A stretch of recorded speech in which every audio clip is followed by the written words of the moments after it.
All right, enough with my attempt to dance and make this fun and exciting. Welcome back. This is another session of the strategy session. Kendra, how are you? I'm doing well. I'm excited to be here. It's been a little bit since we have met on a strategy session, and I'm super excited about our guest today. I am just as excited. We made a pivot. We shared with our audience that we were going to step back and do the strategy session once a month.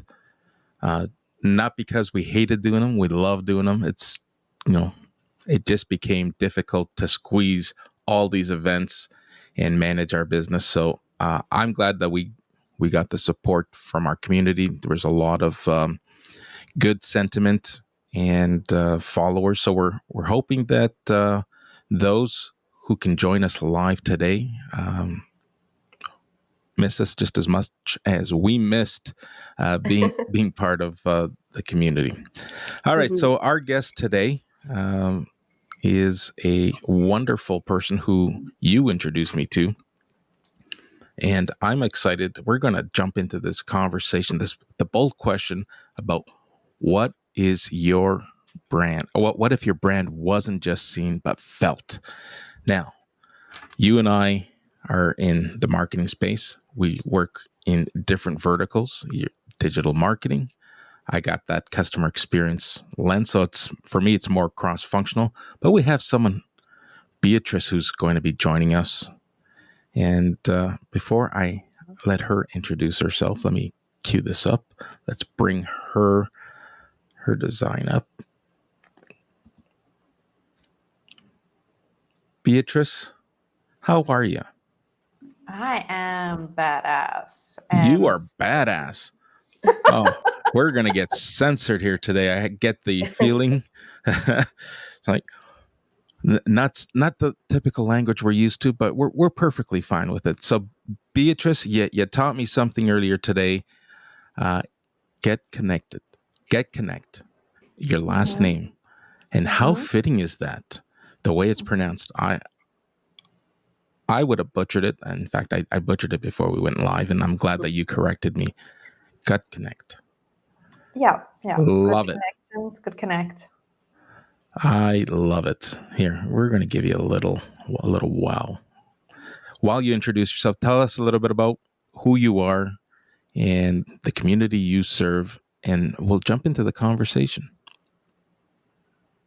So, I'm Beatrice. I'm the founder of Badassery by B, which, if you look it up, yes, it has the connotations that it might be a negative word, but actually it just means doing things at an exceptional level. And that's the intention brought forward with what I do and help with businesses that have been around for at least a couple of decades. And it's very much about bringing them to be different, to be positioned as not another, but something on their own right, rather than creating something new. And the mission is to help 100,000 business owners to avoid rebrands, because they end up doing a lot more damage than good in the common sense of the way that rebrands are seen, which is very much just a visual first and no actual changes. Well, we have guests joining us, and Andrew can agree with you. Beatrice, you're badass. Thank you, Andrew. So thanks for joining, Andrew. This is great. So share with me a little bit about how your business came to be. So we all have a story. We all have a narrative. How did your brand become so badass? Tell us the story. So part of it was, of course, COVID, which affected all of us, right? There's always something, like most of the stories these days have COVID coming in somewhere there. But because of COVID, military coup, combine those two things, and I was out of a job. Well, I told the business owner, was like, hey, look, you know, you're paying me out of your own savings. Let's just put this on pause, and I'll hunt for myself. And while I was hunting, at a certain point, it hit me. It's like, instead of just helping one business, which, at the end of the day, you might not achieve the possibility of change that you could. I want to help more businesses to be able to push back on these shoulds that we have. A big part of my why, the reason why Badassery by B exists, why I do what I do, is to help people push back against, this is what's always been done. This is how the rest of the industry do it. And that's done through that repositioning. So, Kendra, you're part of the boom era, the boom evolution. Yes. And now we got the badass evolution.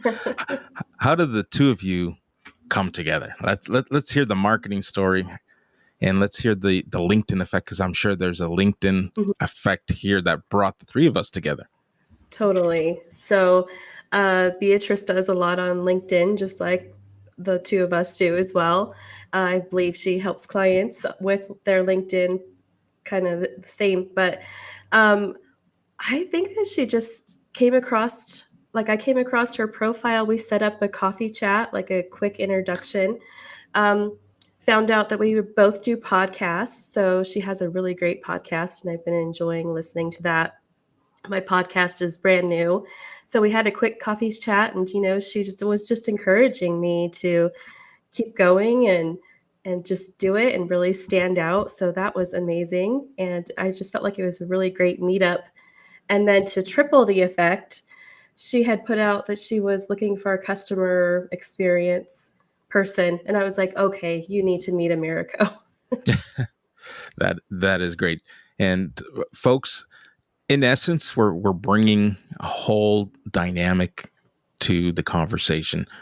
We got three different marketers with three different perspectives, verticals, looks, and feels. We probably support different types of businesses, but this is what marketing is essentially part of. My mantra is be seen, be heard, and be remembered.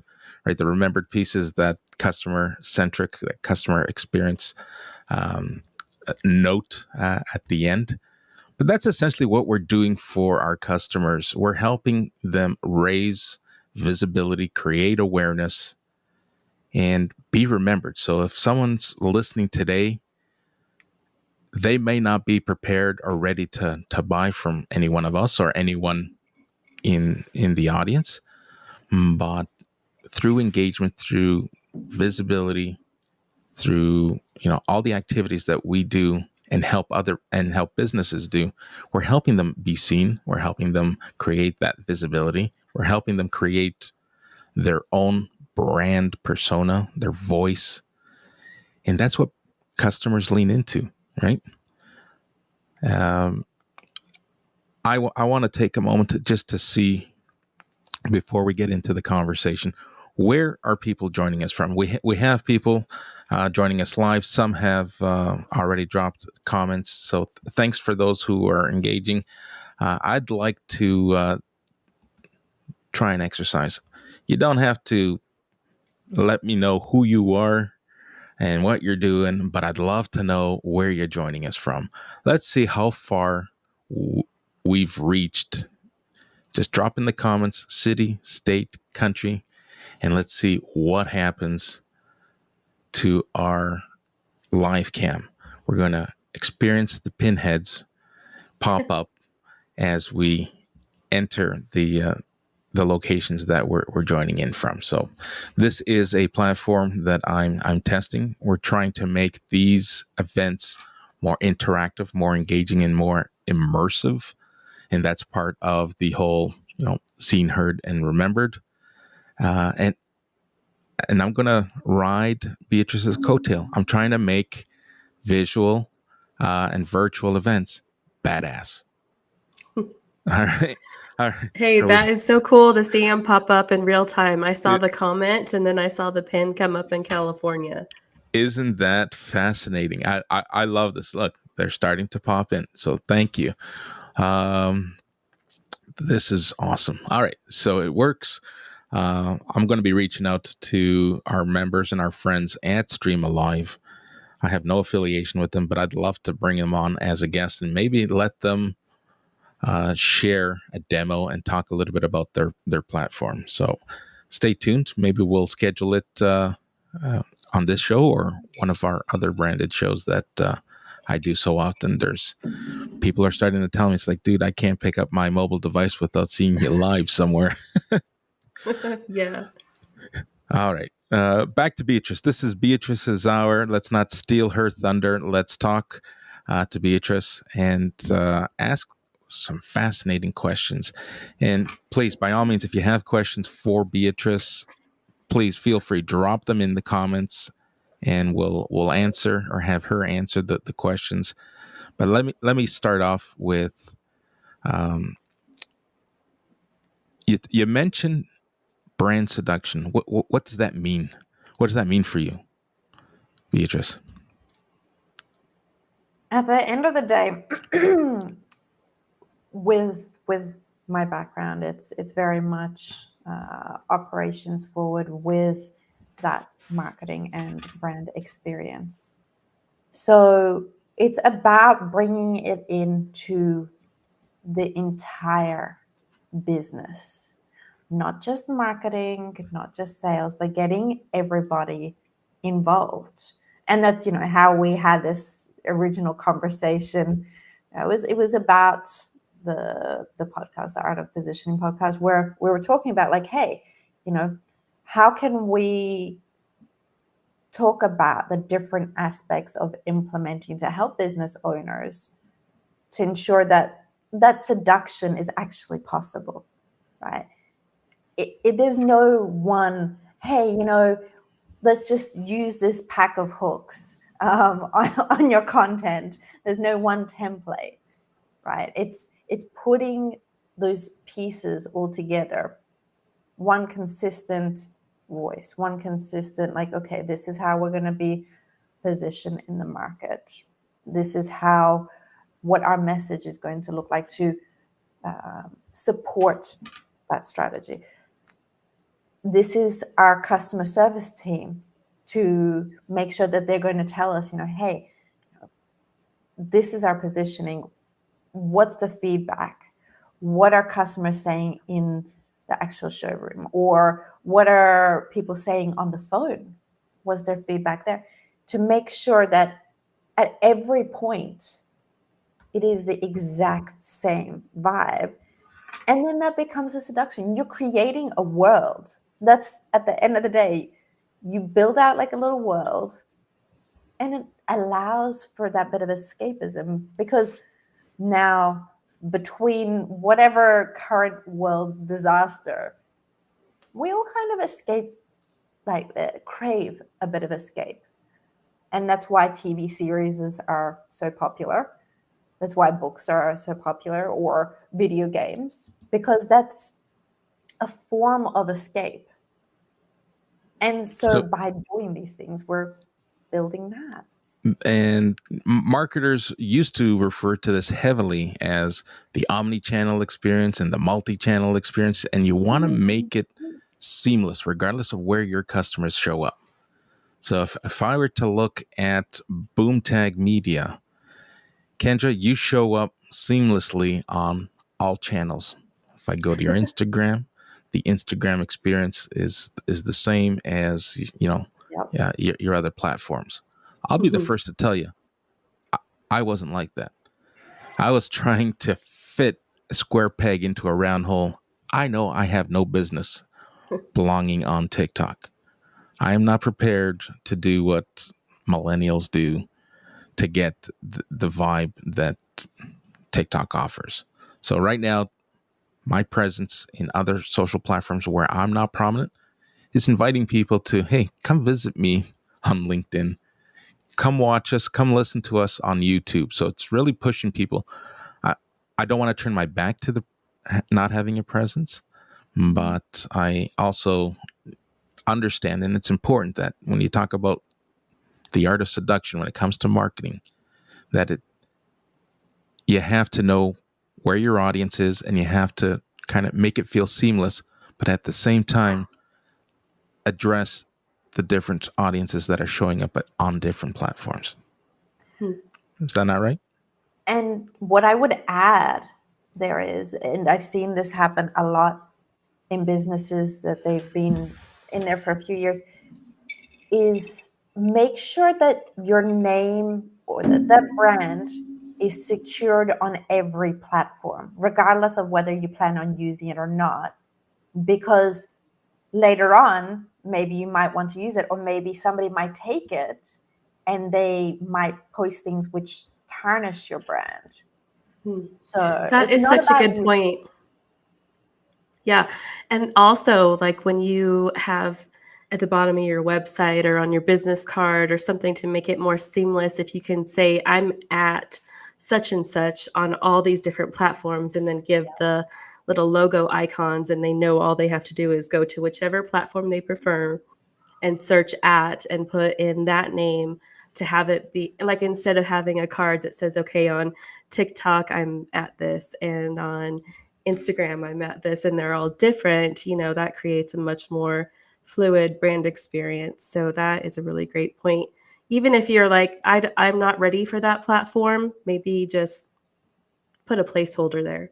Hey, just like I wasn't ready for email, and Kendra kind of opened me up and softened me up when it came to email. That's going to be a whole other show. I got new updates. I started my nurturing via email, and a lot of lessons learned. So stay tuned, folks. If you want to hear about my email narrative and my story, my failures and my successes, I'll be sharing that with Kendra in upcoming episodes. All right, so let's talk a little bit about logos, because logos play a factor. And if I'm going to blend in, be seen, be heard, be remembered, I can tell you the next time I see a kangaroo, guess who I'm thinking of? I mean, not just any kangaroo. It's got to have a baseball bat and shades. Like, it's got to be that one.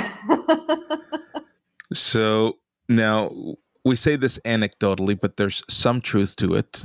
Logos often, when done accurately, when done tastefully, depending on what your product and your brand stands for, a logo alone is enough and holds enough prestige and enough power that people know exactly who you are without having any words. Take it, for example, the Nike swoosh. Nothing says Nike, but if you see that swoosh, you know who it is, right?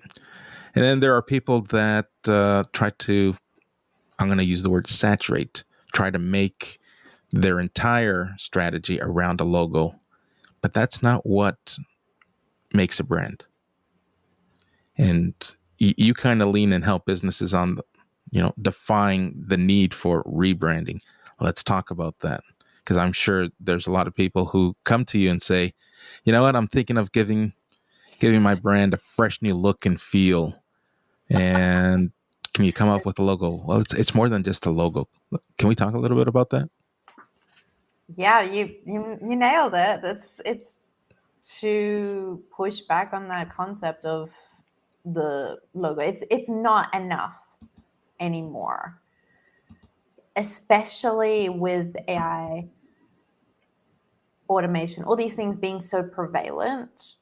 And you're looking at Gen Z, Gen Alpha. They're coming, into the buyer market. They're coming into business. They're looking towards that human side.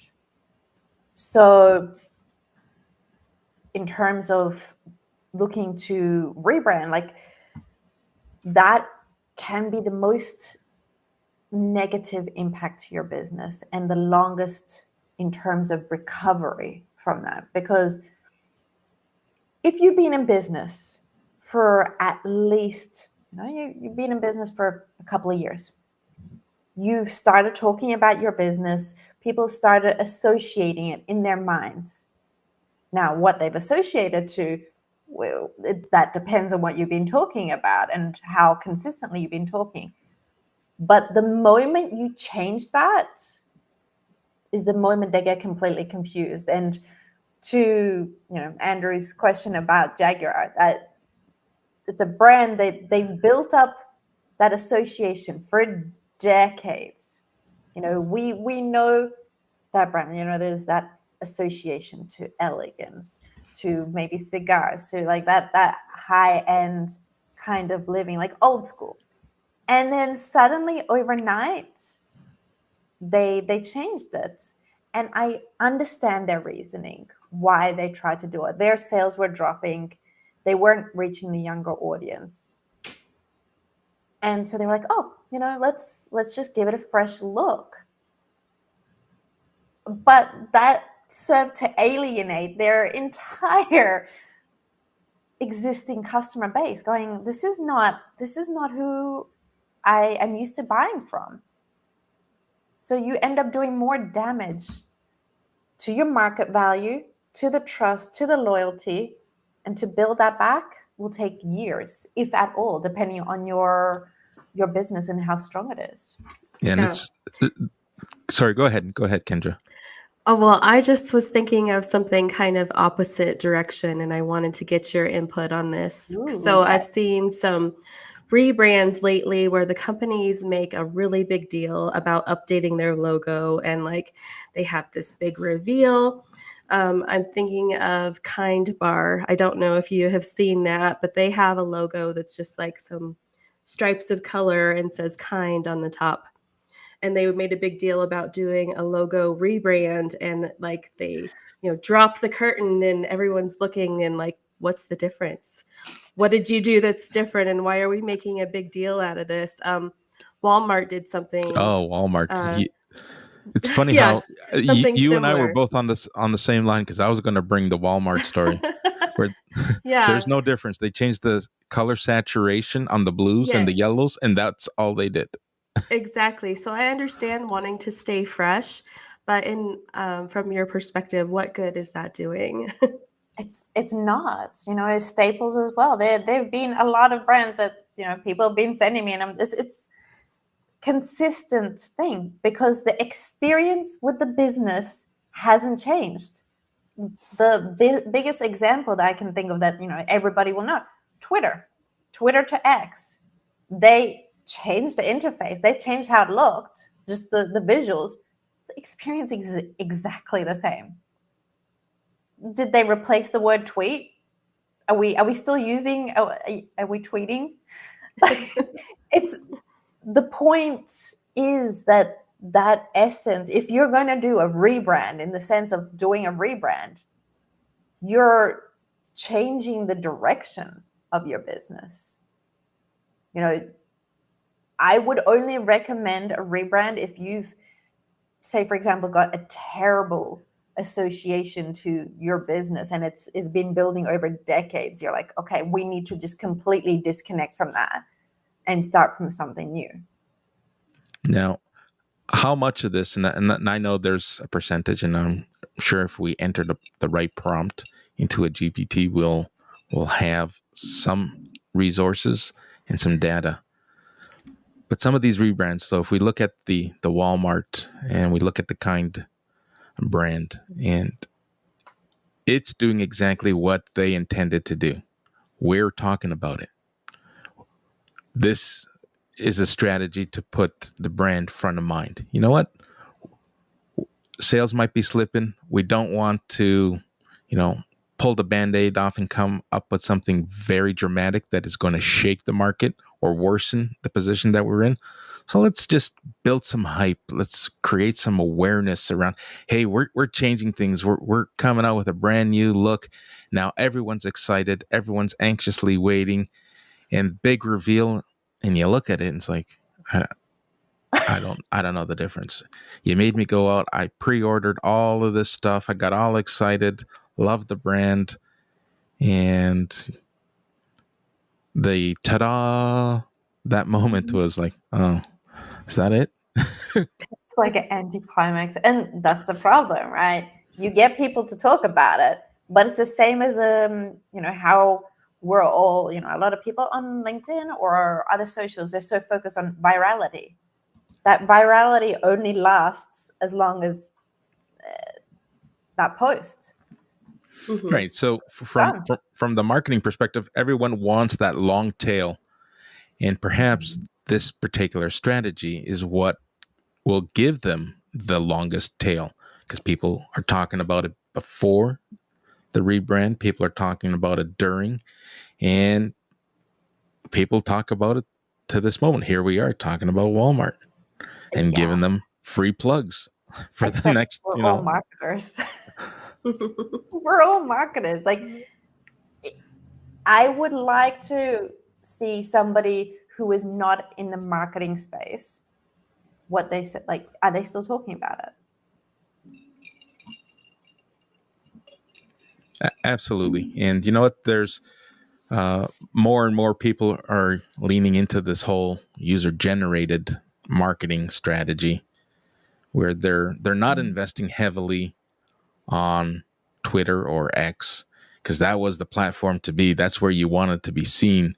Now it's like they're just going out into a courtyard and letting people just record and from their own mobile devices. So it's not about the quality of the campaign. It's about that virality, and how far can we make it stretch? How can we stretch this without having it cost us millions of dollars?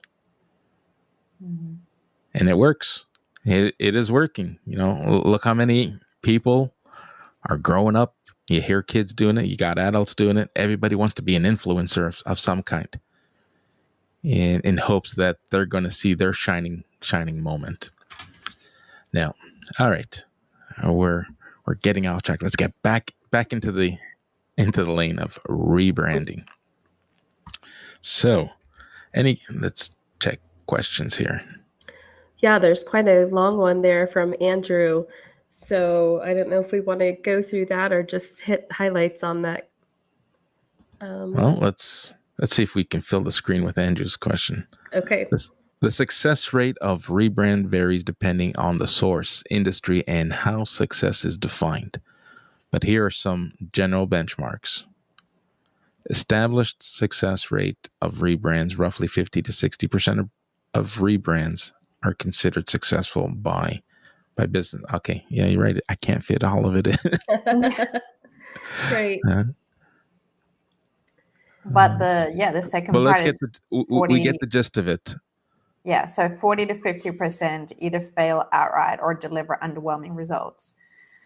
So, I mean, what I would suggest, instead of focusing on a rebrand, which again, like, it could cost into the hundreds of thousands of dollars, right, for the business. And that is a pretty high fail rate there, or like a meh reply, like, rate. So instead of doing that, looking at how you're positioned in the market, how can you shift that so you're not sounding like your competition. You're not just another plumber. You're not just another bookkeeper or accountant in your industry, right? Because it's easy to say, hey, we have better service, or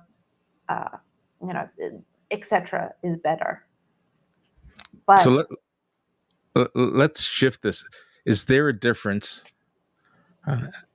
I know the answer from my perspective. Repositioning versus rebranding. Some people or business owners may misunderstand. I need a rebrand because things aren't. We're not growing, we're not scaling, and we're just not getting the customers we need. And you don't necessarily need a rebrand. You might just need a repositioning. Like, are you reaching out to your ideal customer? Like, is what you're doing hitting the intended audience that you're going after? Before we went live, I asked you, who can I invite from my community? Who's your ideal customer? Like, I could have sent invites to people who had zero alignment with you. And from when you put that branding and repositioning comparison on, like, I could have brought people that had zero value or added zero value to you, or would come listen for a couple of minutes like, yeah, this has nothing to do with what I'm doing. So it's important to understand the difference between repositioning and rebranding. Let's talk a little bit about that. Mm-hmm. Mm-hmm. So, I mean, rebrands are basically, let's take you've bought an apartment. A rebrand is you're going in and you're completely removing everything what was in there firstly, and you're going at it from scratch. So maybe it was a old 70s style fit out, and now you fitted it out in like a modern clean vibe. Versus a repositioning where you're taking the apartment for what it is, and you're making the adjustments to lean into, say, for example, it was that 70s vibe, to freshen that up, to double down on that and make sure that it's all working, it looks fresh. And so when people come in, they're like, oh, wow, this is very unique, and it's still, it's not looking old or worn out. It's connecting on that level. So the two different approaches is just what it is that you're after. Yeah. Right. So, for instance, we'll use this platform and how so like my research has shown that so many people are not leaning into this fabulous opportunity of hosting events. And some of their research might suggest like, yeah, well, I've tried the Zoom experience and people register but they don't show up. People sign up and they don't show up. People show up but they don't stay for the full hour. Live events shares an experience similar to television, radio. People show up when they're able to. They stick around for as long as they're able to. And if you're bringing value to them, they're going to come back and listen to the rest of your message, right? Mm-hmm. So you talk about, or we mentioned keeping it fresh. You got to keep people engaged, and you're seeing it live here. I'm experimenting with different things so that we can demonstrate that rebranding isn't always the solution. You got to refine where you are in the marketplace and learn how to engage with your customers, with your community. So if, for instance, let's cue something up here. We have an engaged audience, which I love. Those make for the best shows because there's no worse feeling than for us to sit here and just read slides or have a conversation between us and no one else engaging. So I want to thank everyone who is participating, who is engaging, joining us team live. Even if you're joining on team replay, feel free, engage. Let us know where you're joining from. I do stay connected with comments. So drop your comments, drop your feelings, your emotions. Let us know if there's anything that we can do to answer your questions. I'd love to do it live. And if we can't do it live, we'll do it off the air. Most of the magic happens once we go off the air because we're starting to build a legacy. Each show, each event builds legacy, and people who come back to visit will want to know why Beatrice is such a badass and why the businesses that she helps and supports turns them into badasses. Kind of leaning into this vulgarity. It's like, I got to be careful here. Americo, I have a couple things I'd like to add. Yes, go ahead. So talking about the events when they first started, when we were on the audio only LinkedIn events, I loved that too. But I would always say it's like a podcast because I love podcasts, but you can show up live and you can ask questions and you can even get on stage and your voice can be heard as well. And sometimes we do invite people other than our planned guest up on the strategy session stage. Love that part of it. I love the interactive part on the screen. I think that this has just like quadrupled the effect of that. That's like a live podcast, which is just amazing. Yeah. And then go ahead. Oh, the other thing I was going to say about the rebranding or getting a new logo or something like that, Beatrice, I'd like to hear your thoughts. And I think that my business is a good example of this. But when a company adds a new service, for say, like the logo that's at the bottom of the screen was what we started with. And when it's right under my name on the square with just the bomb that says boom tag underneath. And we started as just a logo company. So that's all that we were offering people. But then we started to expand our services. We got into social media, email marketing, funnels, and some other things. So we were way more than just a logo company. We decided that was a really good time to rebrand. And so we went from just being called Boomtag to Boomtag Media, which you can see up backwards, of course, on the sign behind me. And we went under a rebrand at that time because the services expanded. So is that something when a company kind of undergoes some changes like that where it's okay to change up the look, the logo a little bit? So is it completely different? Sorry, I can't see it behind you because it's so small, but I can see the one Hold on. Let's the see if we can main pull one up here. screen. Okay. I mean, my question is it entirely different or is it just an adaptation? Mm-hmm. Yeah, I kind of tried to keep the same theme, the same feel. Yeah. We added a tagline like the spark that makes your business boom. So everything was still very much the same feel as the original.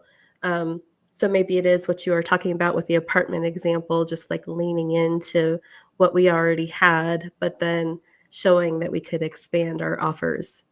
Exactly. That's what I would say, because the point is that you're keeping that core and adapting. And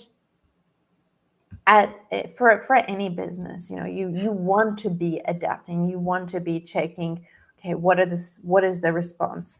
How is the market pivoting? And especially now, we're looking 6 months from now, where LLMs are likely not even going to be a thing. Like, it's going to change to something else. So being able to pivot doesn't mean that we're keeping our brand exactly the same, our message exactly the same. There's a danger in that. You want to be able to pivot. I'm just saying, don't go and just throw everything that you've built, what people are associating your brand to, just in the rubbish, and be like, oh, let's try something new. Let's change from like a blue to like a hot pink. Well, here's a question from Andrew. I'm in the very early stages of setting up my company. Mm-hmm. I don't know if I really have a brand at the moment. Should I be leaning into who I am as a brand, even if I might scare people away? What are your thoughts? If you're beginning, I'd focus on working with people. The point is to get that feedback. I wouldn't be focused on your brand strategy. Yes, build a certain association, whatever that association that you want in the long term, but don't go and invest in a brand strategist. Don't go and invest in like getting colors and fonts and all these like things. Get that feedback, understand what it is that people enjoy working with you for, or what it is that making those initial pivots.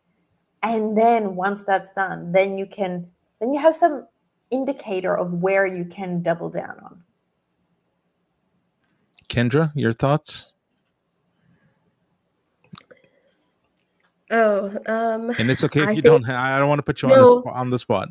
I mean, the only thought I have is not so much around like the colors, logos, and things like that. But if you're early in your company and you're wanting to get yourself known, just showing up as often as possible, doing reels and videos so that people can get to know you. You have the line about even if I might scare them away. I'm not quite sure what to say about that.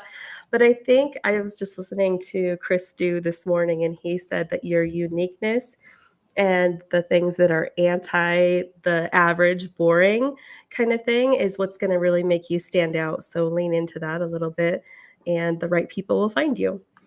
Exactly. And And here's my thoughts. Let's reverse engineer this. Samsung, what do we know Samsung for being today? An electronic mega brand. Samsung started off as a vegetable and produce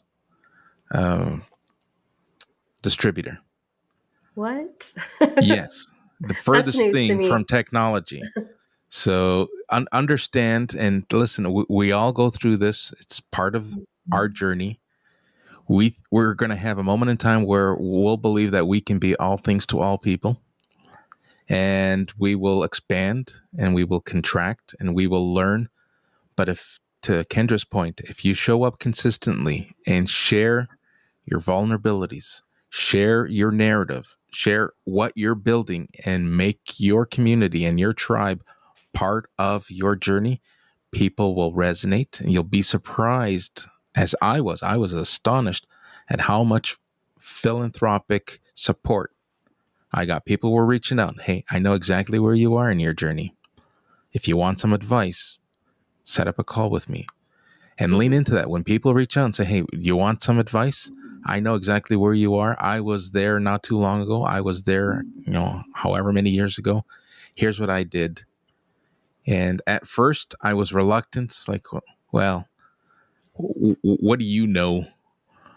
And believe me, people, even in different industries, there are, we hear the word synergy. Well, we haven't heard the word synergy in quite some time, but there are relatable synergies. There are lessons that can be learned, and welcome those conversations with open arms. You will find your niche, and you'll hear people talking about niching. You might have a pile of great ideas, great offers, and you're going to market and nothing's biting. And customers will wean off of your story, your offer, if you give off the vibes that you're trying to be too much or everything to everyone. Right? It's no different than you and I were at a family barbecue. And how often do we get into conversations? Oh my goodness, I got this leaky faucet. Do you know a plumber? I need someone who can do some plumbing. And everyone knows someone who's a handy person. Well, I know Joe. He's a mechanic by trade. Does some painting jobs on the side. Does landscaping on his free time. He's helping his kids with some other projects. But I'm sure he can fix a leaky faucet. So Joe's that all things to all people. Everyone knows Joe, but when push comes to shove, that may not be what you're looking for. But you don't know until you try.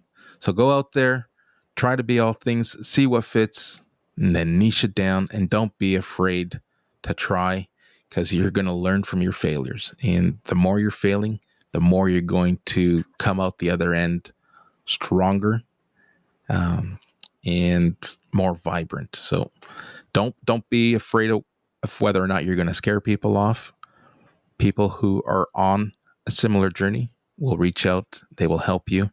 And customers who, in today's market, customers are not looking for overproduced, high functioning products. They want to be able to help the small business owner. They want to be able to help local business. They want to be able to support someone who has shared their struggles, opposed to going to the big, large brands. So there's a market for everyone. And to Kendra's point, just do what you got to do, and your audience will find you. And if that just confused you even further, I apologize, but it is with good intentions that I'm giving this advice.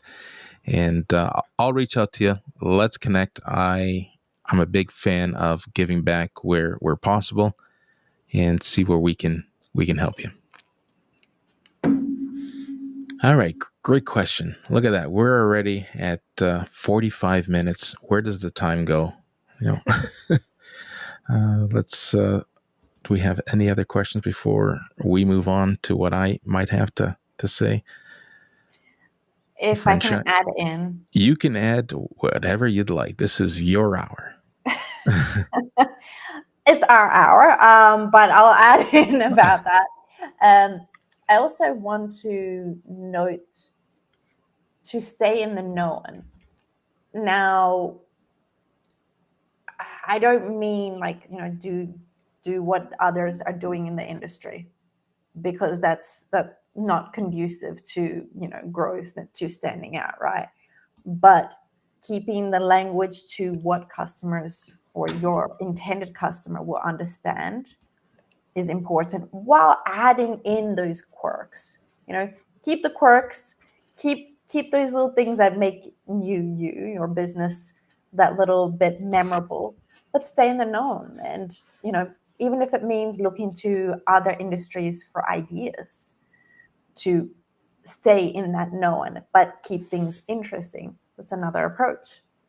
Yeah, absolutely. Keep things simple. You're bang on. I thought that offering more, I'm going to differentiate myself by front loading customers with information, because no one else is doing it. Everyone's got these simple hooks and these simple solutions. I'm going to go in and offer robust information, educate my consumer base.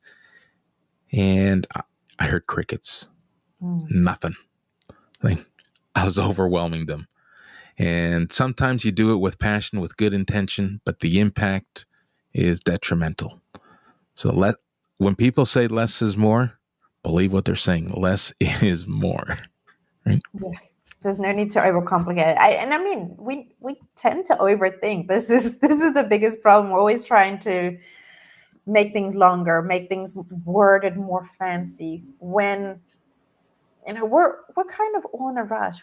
Our concentration levels are at the the lowest that they've been for a long time, unless it's something that we're like really oh damn, I'm addicted to this, and then sure, like then our concentration is longer. But using fancy words just because in high school our teacher was like, oh, you need to use a bigger word, you need to use more characters or more words. That's not going to work. No, not in today's market. When I bring on a guest or someone to talk on a live event, and I say we're going to talk for 60 minutes. What? You can actually keep an audience engaged for 60 minutes? Like when you look at the research, the sweet spot for shorts, 15 seconds. That is not a whole lot of time and very little attention span. So I am proud and I am pleased when I take a look at the analytics for each of these events, and I see that the average watch time might be in the 8 to 10 minutes. Yes, someone might have stuck around for the whole hour and someone might have stuck around for 2 or 3 minutes. But when I compare unique viewers and attendees and compare it to total views, I can say with confidence people are coming back to continue watching and listening. And even with the raw data, even with the average 8 to 10 minutes of watch time, I'm still captivating a better audience for a longer period of time than any 15-second skit will. Yeah, that is really interesting, Americo. I just kind of did some testing, with the shorts that I do from our sessions and from the podcast. And, Instagram increased its time length on shorts up to 3 minutes. So I had kind of been cutting them because to get a really good highlight of a conversation, 3 minutes is pretty good, right? Like to get some interesting stuff. But they were getting no views, no views, no views. And so I'm like, okay, well, I'm going to try something different. And I tried just cutting them down super short, which they don't get a whole lot of the conversation. But if someone says something really punchy or whatever, I'm like, okay, I'm going to cut it just to that and then do some more explanation in the caption rather than including that in the time length of the short. And they've been performing a lot better, I have noticed.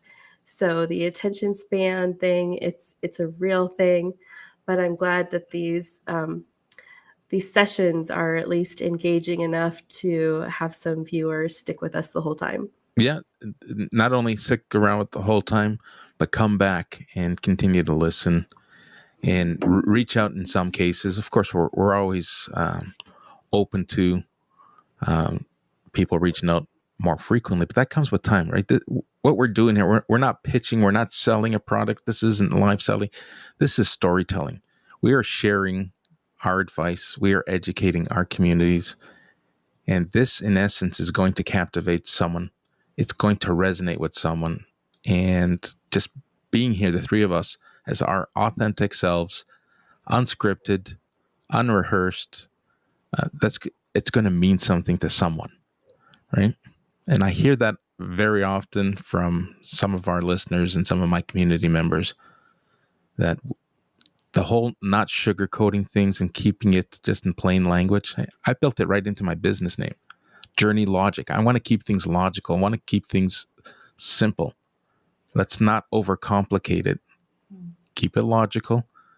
Now, I came up with a brand name and then didn't follow the advice that I built around it, because I started by trying to front load people with complexity and, industry jargon. You don't hear me talking about customer experience as much, because the only ears that was falling on were my industry peers who were just nodding their heads, which indicated to me that I'm talking to the wrong audience. If only my industry peers are agreeing with me, this isn't resonating with those who I wanted to resonate with, which brings us back to the complexity, keeping it simple. I now shifted the strategy. Listen, you're always learning. And I really love these events because we bring different perspectives from different professionals, different thought leaders, and we learn off of each other. And we even learn from our community members who engage and participate in these conversations.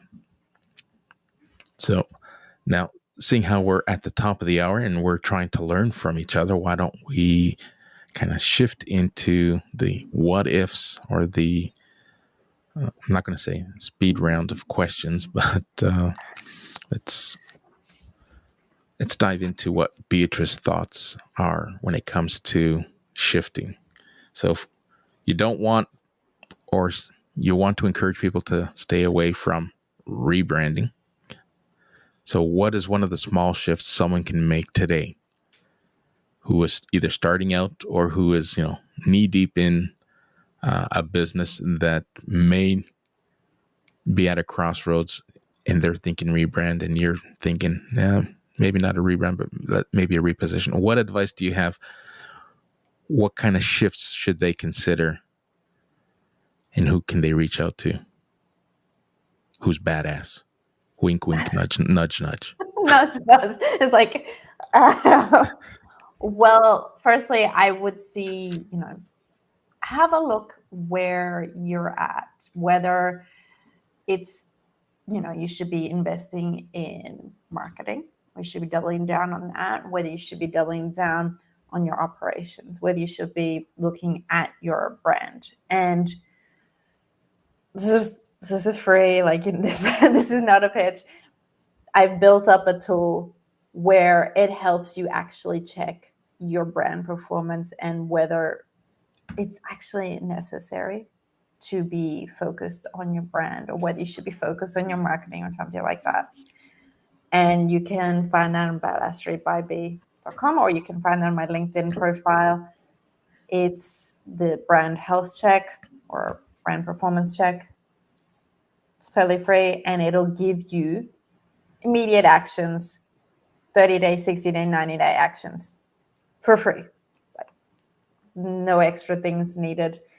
Otherwise, you're welcome to reach out and have a chat. Would definitely recommend, in the meantime, having a listen to the Art of Positioning podcast to get an understanding of where you can help improve your own business in different parts, be it AI, be it automation, be it with marketing or customer service later. Awesome. All right. So we have 3 dynamic marketers on this conversation. We have a badass rebrand brand specialist.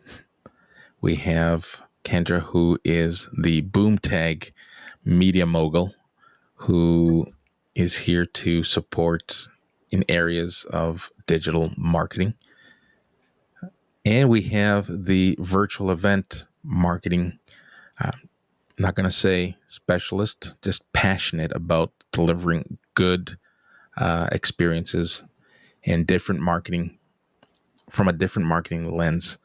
I'm really keen and I really want to lean into events as a supplement to a marketing and a business strategy, because there's no better way to accelerate and build trust and visibility and not sound vanilla like AI is making us all sound and feel. And we can tell when someone's leaning in too heavily on AI.